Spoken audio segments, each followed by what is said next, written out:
Setelah reda keributan itu, Paulus memanggil murid-murid dan menguatkan hati mereka. Dan sesudah minta diri, ia berangkat ke Makedonia. Ia menjelajah daerah itu dan dengan banyak nasihat menguatkan hati saudara-saudara di situ. Lalu tibalah ia di tanah Yunani.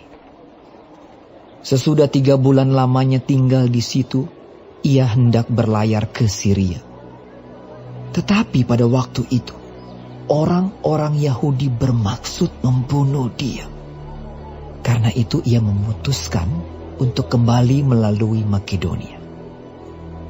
Ia disertai oleh Sopater, anak Pirus dari Berea, dan Aristarkus dan Sekundus, keduanya dari Tesalonika, dan Gaius dari Derbe, dan Timotius dan 2 orang dari Asia, yaitu Tikhikus dan Trofimus. Mereka itu berangkat lebih dahulu dan menantikan kami di Troas. Tetapi sesudah hari raya roti tidak beragi, kami berlayar dari Filipi dan 4 hari kemudian sampailah kami di Troas dan bertemu dengan mereka.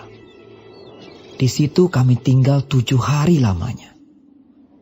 Pada hari pertama dalam minggu itu, ketika kami berkumpul untuk memecah-mecahkan roti, Paulus berbicara dengan saudara-saudara di situ, karena ia bermaksud untuk berangkat pada keesokan harinya.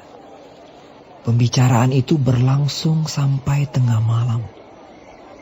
Di ruang atas, di mana kami berkumpul, dinyalakan banyak lampu. Seorang muda bernama Eutikus duduk di jendela. Karena Paulus amat lama berbicara, orang muda itu tidak dapat menahan kantuknya. Akhirnya ia tertidur lelap dan jatuh dari tingkat ketiga ke bawah. Ketika ia diangkat orang, ia sudah mati. Tetapi Paulus turun ke bawah. Ia merebahkan diri ke atas orang muda itu, mendekapnya, dan berkata, "Jangan ribut, sebab ia masih hidup."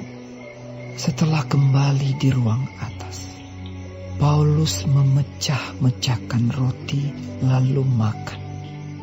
Habis makan, masih lama lagi ia berbicara, sampai fajar menyingsing.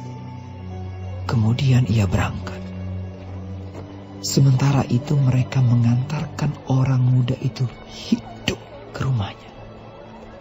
Dan mereka semua merasa sangat terhibur. Kami berangkat lebih dahulu ke kapal dan berlayar ke Asos, dengan maksud untuk menjemput Paulus di situ sesuai dengan pesannya, sebab ia sendiri mau berjalan kaki melalui darat. Ketika ia bertemu dengan kami di Asos, kami membawanya ke kapal, lalu melanjutkan pelayaran kami ke Metilene. Dari situ kami terus berlayar dan pada keesokan harinya, kami berhadapan dengan Pulau Kios. Pada hari berikutnya kami menuju Samos dan sehari kemudian tibalah kami di Miletus. Paulus telah memutuskan untuk tidak singgah di Efesus, supaya jangan habis waktunya di Asia. Sebab ia buru-buru agar jika mungkin ia telah berada di Yerusalem pada hari raya Pentakosta. Karena itu ia menyuruh seorang dari Miletus ke Efesus dengan pesan supaya para penatua jemaat datang ke Miletus. Sesudah mereka datang, berkatalah ia kepada mereka, "Kamu tahu bagaimana aku hidup di antara kamu sejak hari pertama aku tiba di Asia ini. Dengan segala rendah hati, aku melayani Tuhan. Dalam pelayanan itu aku banyak mencucurkan air mata dan banyak mengalami pencobaan dari pihak orang Yahudi yang mau membunuh aku. Sungguh pun demikian, aku tidak pernah melalaikan apa yang berguna bagi kamu. Semua aku beritakan dan kuajarkan kepada kamu, baik di muka umum maupun dalam perkumpulan-perkumpulan di rumah kamu.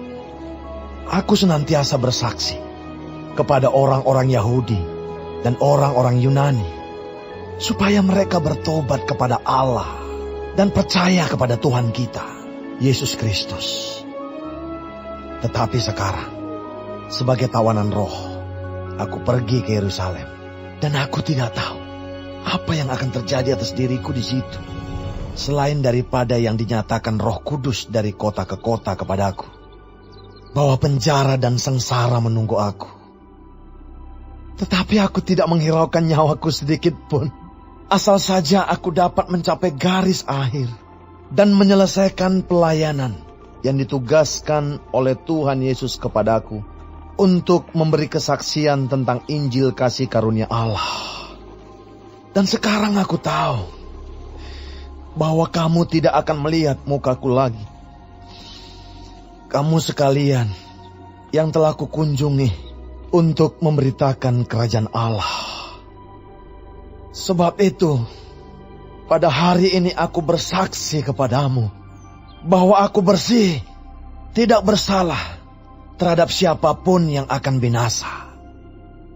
Sebab aku tidak lalai memberitakan seluruh maksud Allah kepadamu.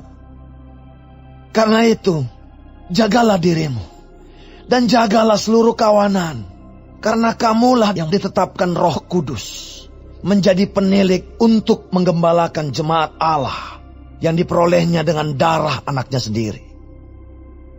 Aku tahu bahwa sesudah aku pergi, serigala-serigala yang ganas akan masuk ke tengah-tengah kamu dan tidak akan menyayangkan kawanan itu. Bahkan dari antara kamu sendiri akan muncul beberapa orang yang dengan ajaran palsu mereka berusaha menarik murid-murid dari jalan yang benar dan supaya mengikut mereka. Sebab itu, berjaga-jagalah dan ingatlah bahwa aku 3 tahun lamanya, siang malam, dengan tiada berhenti-hentinya, menasihati kamu masing-masing dengan mencucurkan air mata.